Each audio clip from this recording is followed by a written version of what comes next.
शुरुआत बड़ी खबर के साथ कर रहे हैं। दरअसल छत्तीसगढ़ में आज पहले चरण का चुनाव होना है। 20 सीटों पर आज मतदान होगा और आज से ही विधानसभा चुनाव 5 राज्यों की शुरुआत हो चुकी है और सबसे पहले छत्तीसगढ़ में आज पहले चरण का चुनाव होना है, जिसमें 20 सीटों पर आज मतदान होगा। बस्तर की 12, दुर्ग की 8 सीटों पर आज वोटिंग होगी। सुबह 7 बजे से ही वोटिंग प्रक्रिया शुरू हो जाएगी, जो कि 3 बजे तक चलेगी। नक्सल प्रभावित 10 सीटों पर सुबह 7 बजे से 3 बजे तक वोटिंग होगी। 10 सीटों पर 8 बजे से 5 बजे तक मतदान होगा। चुनाव मैदान में 223 प्रत्याशी इस बार अपनी किस्मत को आजमा रहे हैं और लगभग 3 और 5 बजे सब 223 उम्मीदवारों की किस्मत वीवीपैट मशीन में कैद हो जाएगी। भारी सुरक्षा व्यवस्था के बीच वोटिंग हो रही है। 5304 पोलिंग बूथ पर मतदान हो रहा है। 25,000 से ज्यादा अधिकारी और कर्मचारी मौजूद हैं, जिसमें 198 पुरुष और 25 महिला प्रत्याशी अपनी किस्मत आजमा रही हैं। वहीं राजनांदगांव में सबसे ज्यादा 29 कैंडिडेट इस बार चुनावी मैदान में उतरे हुए हैं। तो राजनांदगांव में इस बार 29 कैंडिडेट सबसे ज्यादा इसी गांव में बताए जा रहे हैं और ये तस्वीरें भी अहम हो जाती हैं, क्योंकि इस तरह की तस्वीरें इस नवंबर के महीने में आपको 7, 12, 25 ये तमाम ऐसे डेट, 30 ये तमाम ऐसे 4 डेट्स है जो फिक्स है, जहां पर इस बार 5 जिलों में चुनाव होने हैं और आज से ही विधानसभा चुनाव का आगाज हो चुका है। जैसे छत्तीसगढ़ में हम आपको चुनाव की प्रक्रिया दिखा रहे हैं, वैसे ही 25 नवंबर को हम आपको राजस्थान में भी दिखाएंगे, क्योंकि राजस्थान में तो एक ही चरण में चुनाव होना है, लेकिन आज पहले चरण का चुनाव छत्तीसगढ़ में हो रहा है। नक्सल प्रभावी एरिया है, इसीलिए सुरक्षा के पुख्ता इंतजाम भी किए गए हैं। चुनाव मैदान में 223 प्रत्याशी अपनी किस्मत को आजमा रहे हैं। हालांकि छत्तीसगढ़ का समीकरण देखें तो कुछ एक हिसाब से आ रहा है, क्योंकि यहां पर सरकार बनती है वो फुल फ्लैश सरकार बनती है एक ही साथ, यानी कि कोई भी यहां पर गठबंधन की स्थिति नहीं उत्पन्न होती है। तो आज चुनावी मैदान में 223 प्रत्याशी अपनी किस्मत आजमा रहे हैं। सुबह 7 बजे से ही वोटिंग प्रक्रिया शुरू हो जाएगी, जो कि 3 और 5 बजे तक चलेगी। और अब खबरों में आगे बढ़ते हुए बताते चले कि केंद्रीय मंत्री अमित शाह का प्रस्तावित प्रदेश दौरा है। आज राजस्थान के दौरे पर अमित शाह आएंगे, जहां से वो चुनाव की हुंकार भरेंगे, जिसमें कुचामन, मकराना, पर्वतसर में आज जनसभा करेंगे। उसके बाद बिदियाद में चौपाल सभा होगी। कार्यक्रम आपको बताते चले, सुबह 11:15 में कुचामन में आपको गृह मंत्री अमित शाह जनसभा को संबोधित करते नजर आएंगे, जहां वो चुनावी हुंकार भरेंगे और लगभग विपक्ष पर जमकर निशाना भी साधेंगे। दोपहर 1 बजे मकराना में जनसभा को संबोधित किया जाएगा। फिर 2:30 बजे पर्वतसर के बिनियाद में भी चौपाल सभा होगी। दोपहर 3:30 बजे पर्वतसर में जनसभा होगी। इस बार नागौर की 10 सीटें हैं और नागौर की 10 सीटों में सबसे ज्यादा इस बार अहम है, क्योंकि ज्योति मिर्धा, जो कि कांग्रेस का दामन छोड़कर बीजेपी का दामन थामी है, इस बार बीजेपी ने उनको नागौर से ही सीट दिया है। और इस खबर पर हमारे संवाददाता नरेंद्र जुड़े हुए हैं। महेंद्र जुड़े हुए हैं। महेंद्र, आज नागौर का ताबड़तोड़ दौरा गृह मंत्री अमित शाह का, क्या कुछ तैयारियां हैं और क्या कुछ समीकरण आज नागौर की 10 सीटों पर साधने की कोशिश बीजेपी की तरफ से की जाएगी? बिल्कुल, देखिए, केंद्रीय गृह मंत्री अमित शाह आज आ रहे हैं और नागौर जिले की सीटों के समीकरण साधने की कोशिश रहेगी। कुल 4 कार्यक्रम अमित शाह के है और किशनगढ़ एयरपोर्ट से वो हेलीकॉप्टर के जरिए कुचामन सिटी पहुंचेंगे। करीब 11:05 पर यहाँ कुचामन सिटी पहुंचेंगे और 11:30 बजे वो कुचामन में 11:15 बजे सभा को संबोधित करेंगे। देखिए, नावा विधानसभा क्षेत्र, पर्वतसर, कुचामन इन विधानसभा क्षेत्रों में 3 जगह पर कुल 4 कार्यक्रम अमित शाह के रखे गए और ये कोशिश है कि इन 3 विधानसभा क्षेत्रों के साथ साथ आसपास की जो विधानसभा है वहां पर भी इसका असर डालने की कोशिश बीजेपी की रहेगी, केंद्रीय गृह मंत्री की रहेगी और इसी के लिए ये 4 कार्यक्रम रखे गए। मकराना का कार्यक्रम रखा गया है, नवा विधानसभा क्षेत्र के कुचामन में रखा गया और पर्वतसर में 2 कार्यक्रम रखे गए।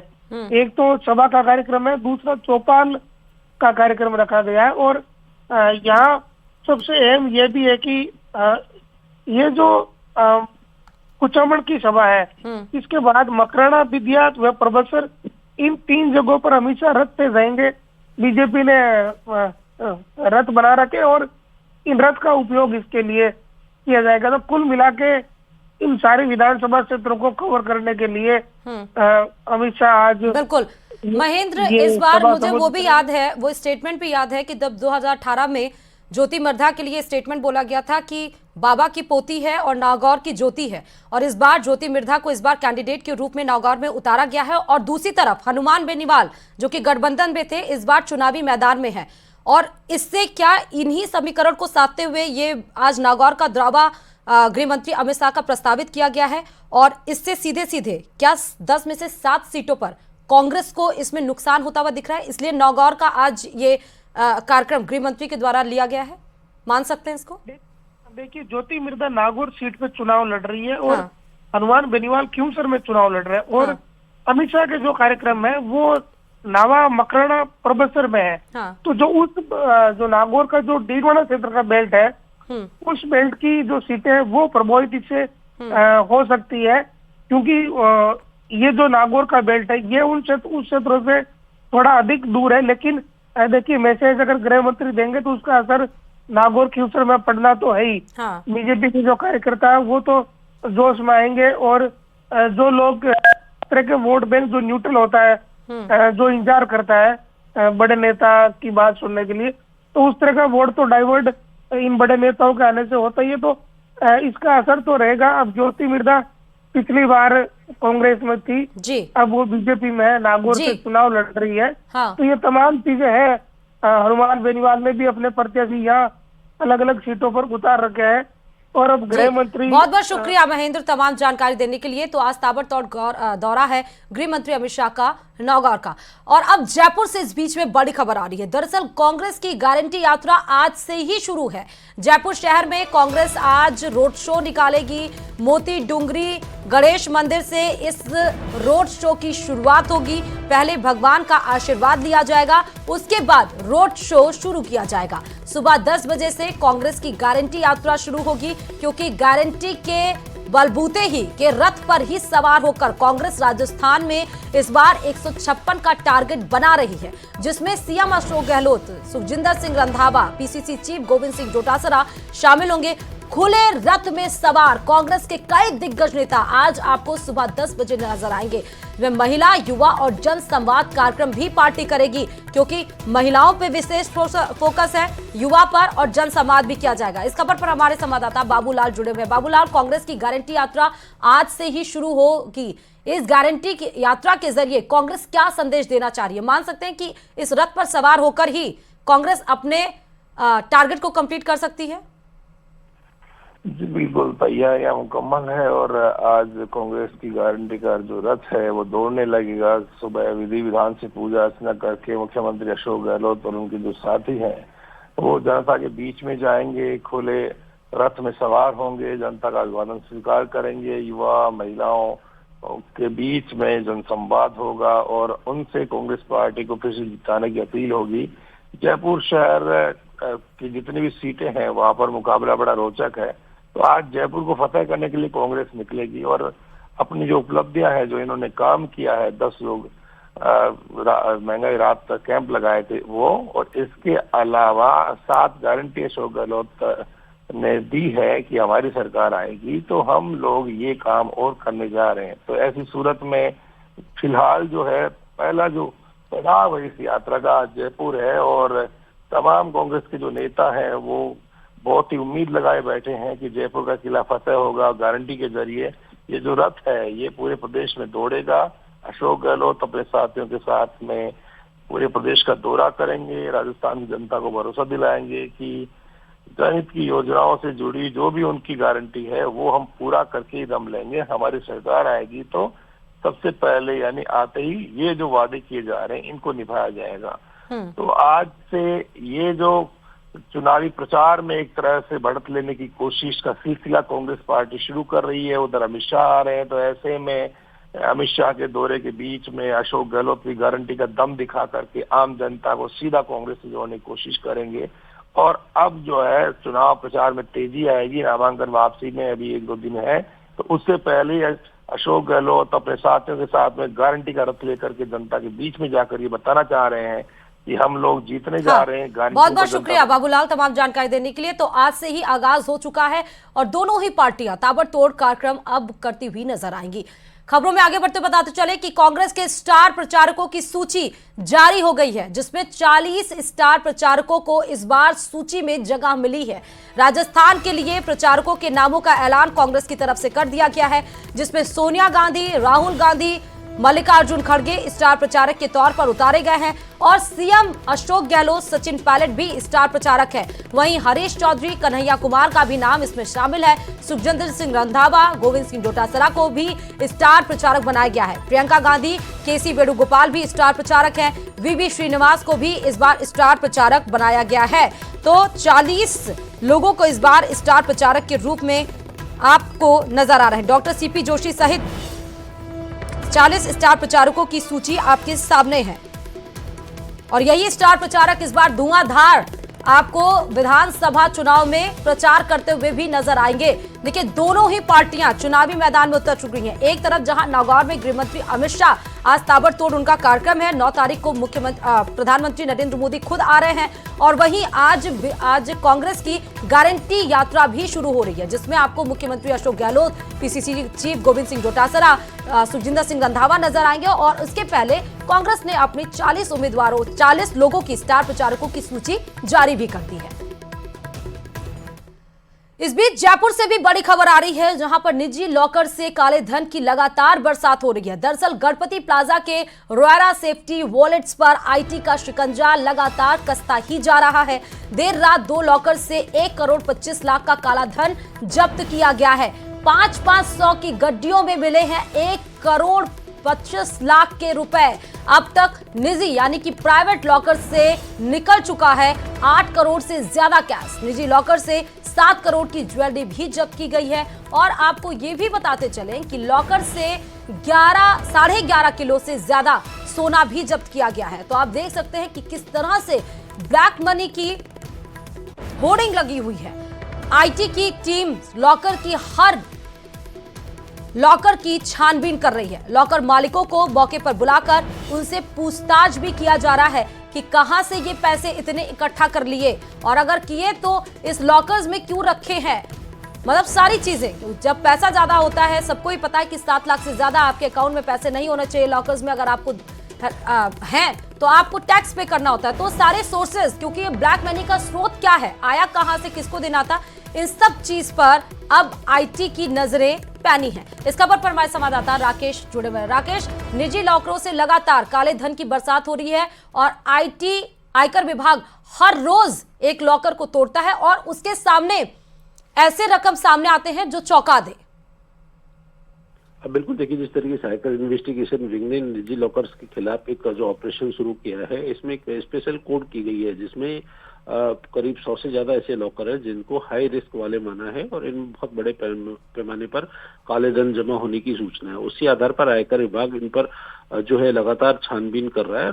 लॉकरों में कल देर रात जिस तरीके से हम तस्वीरों में दिखा रहे हैं, ये तस्वीर उसी काले धन की है जो गणपति प्लाजा के रोयरा सेफ्टी वॉल्ट्स में जमा था। और ये पैसा कहां से आया और क्यों यहाँ पर रखा है, इस बारे में आयकर विभाग के अधिकारियों ने देर रात को इसके लॉकर मालिक से पूछताछ के लिए बुलाया है। और बहुत बड़ी रकम है, किस तरह का इनका कारोबार है और कहां से ये पैसा आया था, कौन कौन लोग इसमें शामिल है, इस तमाम पहलुओं की भी जांच की जा रही है। चूंकि अब तक लगभग 8 करोड़ से ज्यादा रकम इन लॉकरों से बरामद हो चुकी है। साथ ही 11.5 किलो से ज्यादा सोना, जिसकी अंतर्राष्ट्रीय बाजार में कीमत 7 करोड़ के आसपास है, वो भी यहाँ से सीज किया गया है।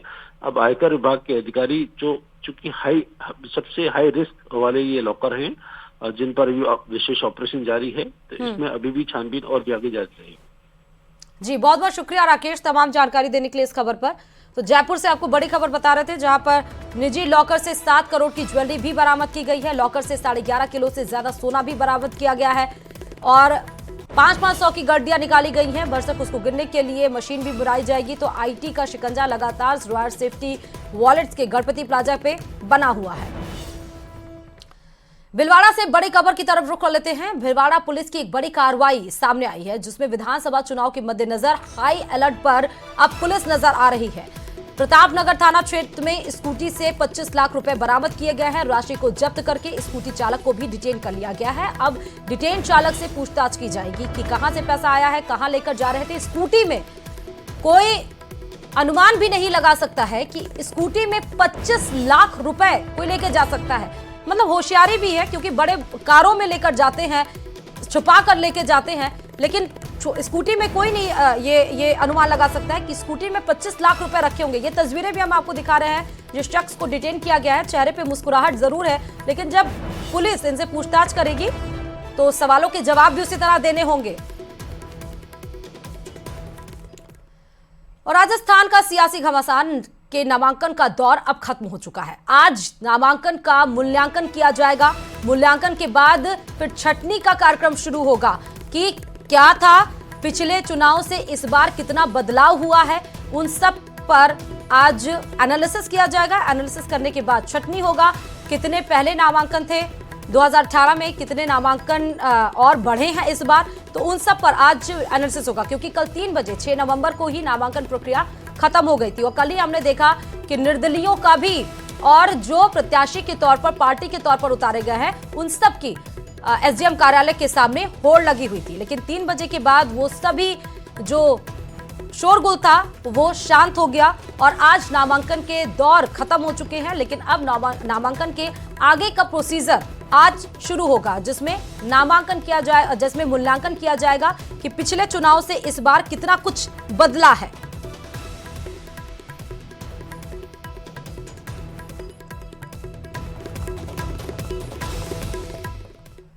चुनाव है तो सीट बंटवारा भी होगा और टिकट कटने पर नाराजगी भी होगी। नामांकन के आखिरी दिन ऐसे उम्मीदवारों ने भी पर्चा दाखिल किया जिन्हें पार्टियों ने टिकट नहीं दिया। ये प्रत्याशी जीत भले ही ना, लेकिन जीतने वाले उम्मीदवारों का खेल जरूर बिगाड़ सकते हैं। ये रिपोर्ट देखिए।